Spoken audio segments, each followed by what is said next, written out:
ఎక్కడో మీరు మీ సినిమాలు ఉన్నా లేకపోయినా కూడా the most media friendly, media savvy or media hot celebrity in India. How come? See, to point, first of all, you have to define what is media. You know, media అనేది it is actually giving a voice to individual or a group of individuals or a certain organization. It is trying to get your message across, whether it's your thought or what you want to convey or anything, it is getting it across. కానీ ఇక్కడ ఏమవుతుందంటే ఇది ఒక loud స్పీకర్లోంచి నేను చెప్తున్నా, suppose స్పీకర్లోంచి loud స్పీకర్లోంచి నాకు చెప్పాల్సిన చెప్తున్నాను. So loud speaker as it ఈస్గా కన్వే చేస్తుంది. కానీ ఇక్కడ మీడియా లౌడ్ స్పీకర్ కాదు, ఎందుకంటే media also has a thought of its own, media also interpretation of its own, media has a certain analysis of its own. So మీరు చెప్పిన మాటల్ని loud speaker రీఇంటర్ప్రిట్ చేసి దాని సొంత తెలుగు యూజ్ చేసి దాని సొంత ఇంటర్ప్రిటేషన్ యూజ్ చేసి దాంట్లోని అర్థాలు బయటికి తీసి లేకపోతే లేని అర్థాలని కూడా ఆపాదించి చేయటం అనేది మీడియా పని ట్రెడిషనల్గా. సో ఇప్పుడు ఉదాహరణకి నేను ఒక ట్వీట్ పెట్టిన అనుకోండి, ఇప్పుడు ఏమన్నాడో తెలుసా వర్మ ఇలా అంటే ఇప్పుడు ఏమన్నాడో చెప్పింది ఫస్ట్ ఆఫ్ ఆల్ ట్రాన్స్లేషన్ కరెక్ట్గా ఉండదు. ఇంకోటి ఏంటి, నేనేదో మామూలు వాయిస్లో పెడితే అది ట్యాంగ్ అని ఒక బ్యాక్గ్రౌండ్ మ్యూజిక్తో వస్తుంది అది ఆ ట్వీట్. సో అది ఇంటర్ప్రిటేషన్ అది. ఎందుకంటే వాళ్ళకి కావాల్సింది డ్రామా. అండ్ ఫీల్ మేము సినిమా తీసినట్టే media also makes lot of films. Actually media is a far better film maker than any film maker in the country. ఎందుకు వాళ్ళు మేమేమో 6 నెలలు సంవత్సరం కూర్చొని తల్ల బదులు కొట్టిన స్క్రిప్ట్ చేసి 2 గంటలు థియేటర్లో కూర్చోబెట్టని చచ్చిపోతాం సిన్స్ ఫిల్మ్ మేకర్స్. వాళ్ళు 5 మినిట్స్లో 2 మినిట్స్లో ఆలోచించి టక హాట్గా దోశలు వేసినట్టు మీరు వార్తల్లో వేస్తూ ఉంటే ఆటోమేటిక్గా క్రియేటివ్ లెవెల్ అనేది మాకు మించి 100 రెట్లు ఉండదు దానికి.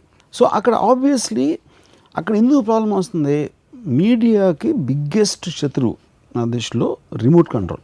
అక్కడ ప్రేక్షకుడు అనేవాడు లేకపోతే ఇంట్లో కూర్చున్నారు, ఒక రిమోట్ కంట్రోల్ చేతిలో పడిని కూర్చుంటాడు. ఒక్క సెకండ్ ల్యాగ్ వచ్చిందంటే టపక్కన వేరే ఛానల్లోకి వెళ్ళిపోతాడు. అందుకని కంటిన్యూస్గా ఇంట్రెస్ట్ మీరు మెయింటైన్ చేయాలంటే గుంతు పెట్టుకోండి, అలా చూడు చూడు చూడు చూడు చూడు చూడు అంటానికి మీరు డ్రామా క్రియేట్ చేయాలి. ఆ డ్రామా మ్యూజిక్ అవ్వచ్చు, హెడ్లైన్ అవ్వచ్చు, లేకపోతే ఎమోషనల్ ఒక అవుట్ బస్ట్ అవ్వచ్చు, ఏదో ఒకటి అవ్వచ్చు. మళ్ళీ విరుచుకుపడ్డారు రామ్ గోపాల్ వర్మ పవన్ కళ్యాణ్ పై అంటే పవన్ కళ్యాణ్ గురించి ఏదో చేసాడంటే అయిపోయింది, మళ్ళీ వెళ్ళిపోయింది, రిమోట్ వెళ్ళిపోయింది వేరే ఛానల్కి. అప్పుడు మీరు ఎంత అగ్రెసివ్గా మీరు చేసినప్పుడు అప్పుడు అంత హోల్డ్ ఉంటుంది ఛానల్ మీద. అప్పుడు ఏమవుతుందంటే ఒకసారి మీడియాయే స్టార్ట్ చేస్తారు. ఇది వాళ్ళు ఇప్పుడు ఫర్ ఎగ్జాంపుల్ నేను 26/11 వెళ్ళినప్పుడు media became big outcry. నేను తాజ్కి వెళ్ళాను, అప్పుడు నాకు బర్ఖాదత్తు నేను నా కారణాన్ని నేను ఇచ్చాను ఎందుకు వెళ్ళాను ఏంటి అది అని. కానీ మీరు చూసినప్పుడు అలా ఏదో ఒక అదో రకంగా చూస్తున్నారు హోటల్ని అని అడిగింది బర్ఖాదత్. నేను అదో రకం మీరు నా మీద రెడ్ సర్కిల్ పెట్టి నా హై స్పీడ్ షార్ట్ కట్ చేస్తే ఎవడైనా టెర్రరిస్ట్లేగా ఉంటాడు.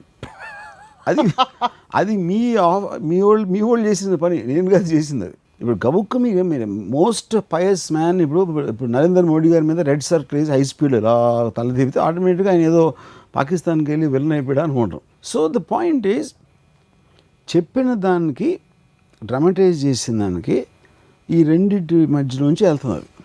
సో అప్పుడు చాలామంది నా మీదే ఎందుకు నేనే ఎందుకు అని అడిగిన క్వశ్చన్కి ఒక పాయింట్ ఏంటంటే నాలాగా స్ట్రాంగ్గా వాట్ ఎవర్ ఐ ఫీల్ అనేది చెప్పటం అనేది చాలామంది చేయరు. మీలాగా అంటే ఇప్పుడు నేను గబుక్కున అంటాను, పుష్కరాలులో ఎంతోమంది చచ్చిపోయారు తొక్కిస్లాట్లో, సరిగ్గా అరేంజ్మెంట్స్ చేయలేదు అది ఇది అని అంటే నేను అన్నప్పుడు దేవుడు తన్ని చూడటానికి వచ్చిన భక్తుల్ని దేవుడే కాపాడకపోతే ఎవరో గవర్నమెంట్ ఆఫీస్ వాళ్ళు ఏం కాపాడతారు లాంటి ట్వీట్ ఏదో పెట్టాను. కానీ మామూలుగా అందరూ ఏం చేస్తారు, ఎక్కువ మంది పెట్టేది దేవుడిని పక్కన పెట్టేసి చంద్రబాబు నాయుడు గారు గవర్నమెంట్ తిడతారు, లేకపోతే అక్కడ ఆఫీసర్ని తిడతారు, లేకపోతే ఇవన్నీ చేసి ఇలాంటివి అంటే పొలిటికల్లీ రైట్ అండ్ దేవుడిని మాత్రం పక్కన పెట్టేస్తారు. సో ఆబ్వియస్లీ అందరూ చెప్పిన దానికి నేను డిఫరెంట్గానా లేకపోతే వాళ్ళు అనుకోనిది నేను ఒక దాన్ని అటెన్షన్ డ్రా చేశాను కాబట్టి అది ఎక్కువ ఇంట్రెస్ట్ క్రియేట్ చేస్తుంది కాబట్టి దాన్ని అప్పుడు అరే రామ్ గోపాల్ మళ్ళీ కాంట్రవర్సీ మీరు చేస్తున్నాను, నేను చేయట్లా, నాకు అనిపించింది నేను చెప్పాను నా వాక్ స్వాతంత్రంతో. సో ఇంతకీ మీ ఇంట్లో కేబుల్ కనెక్షన్ పీకించేసి BBC న్యూస్ ఒక్కటే పెడతాం, అక్కడ డ్రామా ఉండదు, ఎమోషన్ ఉండదు, డెవలప్డ్ కంట్రీస్ ఎక్కడ డ్రామా ఉండదు. అది ఇట్ ఇస్ ఆల్సో మళ్ళీ అమెరికన్ కంట్రీస్లో channels are not really CNN మీరు సిఎన్ఎన్ అటు చూస్తే దిస్ ఇస్ నో వాళ్ళు ఇంకా ఎంఫాటిక్ గా he said it at 8:20 this morning that so and so did this, so and so did this, emphatic గా emphasize చేసి దాన్ని బాగా ఫుల్ గా దిగిపోయేలాగా చెప్తారు. I don't think so. నేను చూస్తాను కదా సిఎన్ఎన్ అని. But BBC mister Ram Gopal Varma అది అక్కడ అంటే అది ఒక పాలసీ దాంట్లో. ఇప్పుడు సపోజ్ మీరు ఇది ఉందనుకోండి, హిందూ పేపర్ ఉంది, హిందూ పేపర్కి లేకపోతే ఈనాడు ఫస్ట్ వచ్చినప్పుడు ఒక డ్రామాటిక్ క్వశ్చన్ ఉండేది న్యూస్ చెప్పడంలో. ఆంధ్రజ్యోతి అంత గ్రాంధికమైన భాషలో ఉండి ఈనాడు సడన్గా కొలికల్ లాంగ్వేజ్ వచ్చేసింది. దాని తర్వాత ఇండియన్ ఎక్స్ప్రెస్ ఇలాంటి కొంచెం ఎక్కువ అగ్రెసివ్గా స్కాండల్ ఓరియంటెడ్ వెళ్తే హిందూ ఏమో చాలా పొలిటికల్ కరెక్ట్ రాస్తుంది. హిందూ పేపర్ అయితే నాకు అసలు 2 కాలమ్స్ అయితే నిద్ర వచ్చేస్తుంది నాకు. సో ఆ డ్రామాటిక్ అనేది పీపుల్కి అవసరం. ఎందుకంటే డ్రామాలో ఒక ఎమోషన్ ఉంటుంది, ఎమోషన్ కనెక్ట్ అవుతారు, కానీ యాక్చువల్ న్యూస్ అనేది ఎవడు పట్టించుకోడు. సో మీరు ట్వీట్లు పెట్టినప్పుడు లేదు స్టేట్మెంట్స్ ఇచ్చినప్పుడు నిజంగా చెప్పాలి, అటెన్షన్ డ్రా చేయడానికి అలర్ట్ చేయడానికి చెప్తారా, లేకపోతే మీ మనసులో ఉండి బయటకు వెళ్ళిపోతే చాలు? నేను మోస్ట్ ఆఫ్ ది టైం నేను పెట్టినప్పుడు ఆలోచన, దాని రామిఫికేషన్ అనేది నేను ఆలోచన. ఎందుకంటే ట్విట్టర్ ముఖ్యంగా నా పాయింట్ ఏంటంటే, ట్విట్టర్ అనేది పబ్లిక్ ప్లాట్ఫామ్ కాదు అసలు. ట్విట్టర్ అనేది ఏంటంటే నేను వాలంటరీగా నన్ను ఫాలో అయ్యే వాళ్ళ మధ్యన జరిగే సంభాషణ అది. అప్పుడు వాళ్ళు నేను చెప్పే మాటలు నచ్చకపోతే వాళ్ళు అన్ఫాలో అయిపోవచ్చు. That is the whole point of Twitter. కానీ కానీ నేను ట్విట్టర్లో పెట్టింది వాళ్ళు తీసుకుని దానికి స్టోరీస్ అన్వయించడం అనేది నా ట్విట్టర్ దాంట్లోంచి వాళ్ళు తీసుకుంటున్నారు. అంటే మీ ఇంట్లో మీరు వైట్ టీషర్ట్ వేసుకోవచ్చు, బ్లూ టీషర్ట్ వేసుకోవచ్చు. సో అప్పుడు నేను నాకు కావాల్సిన ఒక 10, 100, 1000 మందికి నేను చెప్తున్నా ఒకటి. వాళ్ళు వాలంటరీ అంటున్నారు, ఎందుకంటే వాలంటరీ నన్ను ఫాలో అవుతున్నారు. నేను వాళ్ళని బలవంతంగా గన్ పెట్టి ఫాలో అవ్వమని చెప్పట్లా.